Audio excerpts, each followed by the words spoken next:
بسم اللہ الرحمن الرحیم۔ شروع اللہ کے نام سے جو بڑا مہربان اور نہایت رحم والا ہے۔ السلام علیکم students, I am Shumaila Rafiq presented by lecture number 2 of class 5 from Islamiyat book. Our chapter name is حضرت عثمان رضی اللہ عنہ، page number 102, 103, 104 and 105. We read in this lecture. So let's start our lecture 2. بیٹا ہم حضرت عثمان رضی اللہ عنہ کی ہاف چیپٹر کی ریڈنگ جو ہے لیکچر نمبر 1 میں کر چکے تھے۔ نیکسٹ ہاف ہم سٹارٹ کرتے ہیں، سخاوت اور ایثار۔ حضرت عثمان رضی اللہ عنہ کی سخاوت، خدمات اور ایثار اسلامی تاریخ کے انمٹ نقوش ہیں۔ انمٹ کبھی نہ مٹنے والے، ہمیشہ رہتی دنیا تک رہنے والے۔ آپ رضی اللہ عنہ کی دولت اسلام کے لیے وقف تھی۔ آپ رضی اللہ عنہ نے ہر موقع پر مسلمانوں کی مدد کی۔ مثلاً مدینے میں میٹھے پانی کی قلت تھی مطلب کمی تھی۔ بیر روما جو کہ میٹھے پانی کا کنواں تھا، جو ایک یہودی کی ملکیت تھا، مگر وہ اس قدر سنگ دل کنجوس یا بہت خود غرض کہ مسلمانوں کو کسی قیمت پر بھی پانی نہیں دیتا تھا۔ مسلمانوں کی تکلیف کا احساس کرتے ہوئے ایک روز حضور صلی اللہ علیہ وسلم نے فرمایا، جو یہ کنواں خرید کر مسلمانوں کے لیے وقف کرے گا، میں اسے جنت کی بشارت دوں گا۔ بشارت خوشخبری سنانا۔ حضرت عثمان رضی اللہ عنہ نے پہلے نصف مطلب آدھا کنواں خرید کر وقف کر دیا۔ اس کنویں سے ایک دن یہودی پانی بھرتا اور ایک دن مسلمان بھرتے۔ تاہم کچھ عرصے کے بعد یہودی نے بقیہ کنواں بھی فروخت کر دیا۔ حضرت عثمان رضی اللہ عنہ نے پورا کنواں خرید کر مسلمانوں کے لیے وقف کر دیا، جو آج بھی یادگار کے طور پر موجود ہے۔ اسی طرح مسجد نبوی صلی اللہ علیہ وسلم کی تعمیر کے لیے جو زمین خریدی گئی، اس کی قیمت بھی آپ رضی اللہ عنہ نے 2 یتیم بچوں کو ادا کی، جس پر حضور صلی اللہ علیہ وسلم نے آپ رضی اللہ عنہ کو جنت کی بشارت یعنی خوشخبری دی۔ آپ رضی اللہ عنہ ہر موقع پر اسلام کی خدمت میں پیش رہے۔ ایک مرتبہ مدینہ میں سخت قحط پڑ گیا۔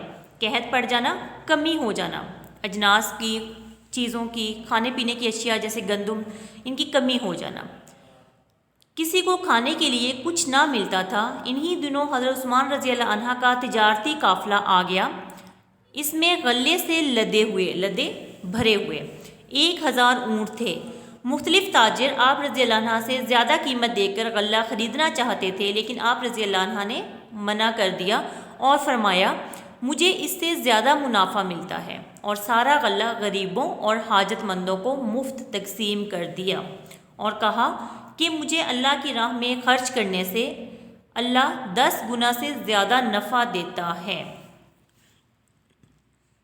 غزوہ تبوک کے موقع پر جب نبی اکرم صلی اللہ علیہ وسلم نے تمام مسلمانوں سے مالی مدد کی درخواست کی، تو حضرت عثمان رضی اللہ عنہ نے اکیلے 10,000 سے زیادہ فوج کے لیے جنگی سامان مہیا کیا۔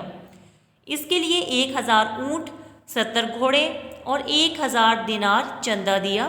اس موقع پر نبی اکرم صلی اللہ علیہ وسلم نے آپ رضی اللہ عنہ کو غنی کا لقب دیا اور فرمایا، آج کے بعد عثمان رضی اللہ عنہ کا کوئی کام اس کو نقصان نہیں پہنچائے گا۔ زمانہ خلافت۔ حضرت عثمان رضی اللہ عنہ سیدنا عمر فاروق رضی اللہ عنہ کی شہادت کے بعد 24 ہجری میں تیسرے خلیفہ منتخب ہوئے۔ آپ رضی اللہ عنہ کی مدت خلافت 12 سال ہے۔ آپ رضی اللہ عنہ نے حکمرانی کے معاملے میں ابتدائی شروع کے سالوں میں حضرت عمر رضی اللہ عنہ کے اصولوں کی پیروی کی، روم اور ایران کو شکست فاش دی۔ آپ رضی اللہ عنہ نے لیبیا، الجزائر، مراکش، طرابلس، قبرص، سکندریہ، آذربائیجان اور آرمینیا کے ممالک کو فتح کیا اور اسلامی ریاست کا حصہ بنایا۔ آپ رضی اللہ عنہ کے زمانہ خلافت میں مسلمانوں کی تعداد بہت بڑھ گئی تھی۔ مسجد نبوی صلی اللہ علیہ وسلم میں نمازیوں کی تعداد اس قدر ہو جاتی کہ حضور صلی اللہ علیہ وسلم کی بنائی ہوئی مسجد کم پڑنے لگی۔ آپ رضی اللہ عنہ نے لوگوں کے مشورے سے مسجد میں توسیع فرمائی. توسیع مطلب اضافہ کیا اور سارا خرچ اپنی جیب سے کیا.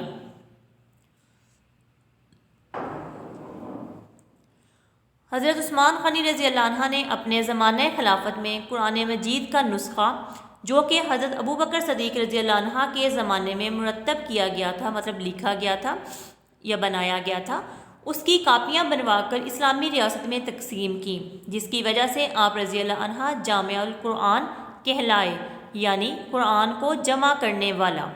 آپ رضی اللہ عنہ نے اپنے دور خلافت میں مختلف مساجد و مدارس بنوائے اور بہت سارے صحابہ کرام رضی اللہ عنہ کو تبلیغ اسلام کے لیے مختلف علاقوں میں بھیجا. کچھ سازشی عناصر نے آپ رضی اللہ عنہ کے خلاف بغاوت کر دی. جمعہ 18 ذی الحج 35 ہجری کو جب آپ رضی اللہ عنہ اپنے گھر ہی میں روزے کی حالت میں قرآن مجید کی تلاوت کر رہے تھے تو باغیوں نے آپ رضی اللہ عنہ پر حملہ کر کے آپ رضی اللہ عنہ کو شہید کر دیا. آپ رضی اللہ عنہ کو مدینہ کے مشہور قبرستان جنت البقیع میں دفن کیا گیا. یہ تھے بیٹا ہمارا چیپٹر جس کی ریڈنگ کمپلیٹ ہو گئی ہے. نیکسٹ ہے بیٹا اس کے مشق اس کی ہے. سوال نمبر 1، درست جواب پر دائرہ لگائیے. حضرت عثمان رضی اللہ عنہ مسلمانوں کے خلیفہ تھے، پہلے، دوسرے یا تیسرے؟ تو درست جواب ہے تیسرے. حضرت عثمان رضی اللہ عنہ نے اسلام قبول کیا. الف، حضرت ابو بکر صدیق رضی اللہ عنہ کی دعوت پر، یا حضرت علی رضی اللہ عنہ کی دعوت پر، یا حضرت عمر رضی اللہ عنہ کی دعوت پر؟ تو درست جواب ہے حضرت ابو بکر صدیق رضی اللہ عنہ کی دعوت پر. نمبر 3، حضرت عثمان رضی اللہ عنہ کی دولت وقف تھی غریبوں کے لیے، اسلام کے لیے، غزوات کے لیے؟ تو درست جواب ہے اسلام کے لیے. حضور صلی اللہ علیہ وسلم نے سخاوت کی وجہ سے حضرت عثمان رضی اللہ عنہ کو لقب دیا غنی، سخی یا متقی؟ تو درست جواب ہے غنی. حضرت عثمان رضی اللہ عنہ کی مدت خلافت تھی 10 سال، 12 سال یا 14 سال؟ تو درست جواب ہے 12 سال. سوال نمبر 2، خالی جگہ پر کیجیے. اعلان نبوت کے وقت مکہ مکرمہ میں ڈیش افراد پڑھنا لکھنا جانتے تھے؟ تو کیا آئے گا اس میں 70 مطلب 70. حضرت عثمان رضی اللہ عنہ قریش کی ایک مشہور خاندان ڈیش سے تعلق رکھتے تھے؟ بنو امیہ. حضرت عثمان رضی اللہ عنہ نے اسلام کی خاطر ڈیش مرتبہ ہجرت کی؟ 2. ذوالنورین کا مطلب ہے 2 نور والا. مدینے میں میٹھے پانی کا کنواں تھا جس کا نام ڈیش تھا؟ بیر روما. حضرت عثمان رضی اللہ عنہ نے اپنے زمانہ خلافت میں ڈیش کی توسیع فرمائی؟ مسجد نبوی. یہ تھا بیٹا ہمارا آبجیکٹیو جس میں درست جواب پر دائرہ لگانا اور خالی جگہ تھی. ان کو آپ نے نہ صرف یاد کرنا ہے بلکہ ان کو اپنے آپ نے رجسٹر نمبر 1 پہ رائٹ بھی کرنا ہے. جو درست جواب پر دائرہ لگانا ہے اس میں آپ لوگ اسٹیٹمنٹ لکھ کے صرف جو ہے وہ کریکٹ آپشن جو ہے وہ لکھ سکتے ہیں. جیسے حضرت عثمان رضی اللہ عنہ مسلمانوں کے خلیفہ تھے، آگے درست جواب لکھ دیں تیسرے، اور خالی جگہ بھی آپ نے رائٹ بھی کرنی ہے اینڈ لرن بھی کرنی ہے.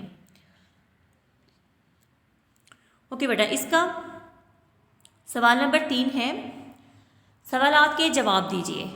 اس کا فرسٹ پارٹ جو ہے پہلا سوال وہ ہمارے لیکچر نمبر 1 میں ہو چکا ہے. سیکنڈ ہم کرتے ہیں آج. حضرت عثمان رضی اللہ عنہ کو ذوالنورین کیوں کہا جاتا ہے؟ اس کا جواب ہے آپ رضی اللہ عنہ کی شادی حضور صلی اللہ علیہ وسلم کی بیٹی حضرت رقیہ رضی اللہ تعالیٰ عنہ سے ہوئی اور ان کی وفات کے بعد دوسری بیٹی حضرت ام کلثوم رضی اللہ عنہ سے ہوئی. اسی نسبت سے آپ صلی اللہ علیہ وسلم کو ذوالنورین کہا جاتا ہے. نیکسٹ ہے اس کا تھرڈ کوسچن، بیر روما کا واقعہ اپنے الفاظ میں لکھیے. بیر روما کسے کہتے ہیں بیٹا؟ یہ میٹھے پانی کا کنواں جو ہے، جو ایک یہودی کی ملکیت تھا مگر وہ اس قدر سنگ دل تھا کہ مسلمانوں کو کسی قیمت پر بھی پانی نہیں دیتا تھا. اس دن حضور صلی اللہ علیہ وسلم نے فرمایا جو یہ کنواں خرید کر مسلمانوں کے لیے وقف کرے گا میں اسے جنت کی بشارت دوں گا. حضرت عثمان رضی اللہ عنہ نے پہلے نصف کنواں خرید کر وقف کر دیا، پھر کچھ عرصے بعد پورا کنواں خرید کر مسلمانوں کے لیے وقف کر دیا۔ بیٹا آپ کا ہوم ورک ہے، یہ جو ریڈنگ ابھی ہم نے کی ہے اس کو آپ نے اگین ریڈ کرنا ہے۔ میں نے مشکل الفاظ کے آپ کو میننگ بھی بتائے ہیں، ان میننگ کو بھی آپ نے دیکھنا ہے اچھی طرح سے، اور اس کے علاوہ آپ نے یہ جو ہمارے چوز دا کریکٹ آنسر تھے، ہمارے فل ان دا بلینکس ہیں، اور یہ 2 کوسچنز جو آج ہم نے کیے ہیں ان کو نہ صرف آپ نے اچھے طریقے سے یاد کرنا ہے بلکہ اس کو آپ نے رائٹ بھی کرنا ہے۔ تو بیٹا یہ آپ کا ہوم ورک تھا، اس کے ساتھ ہی ہمارا لیکچر کمپلیٹ ہوتا ہے۔ سو اسٹوڈینٹس ٹیک کیئر، اللہ حافظ۔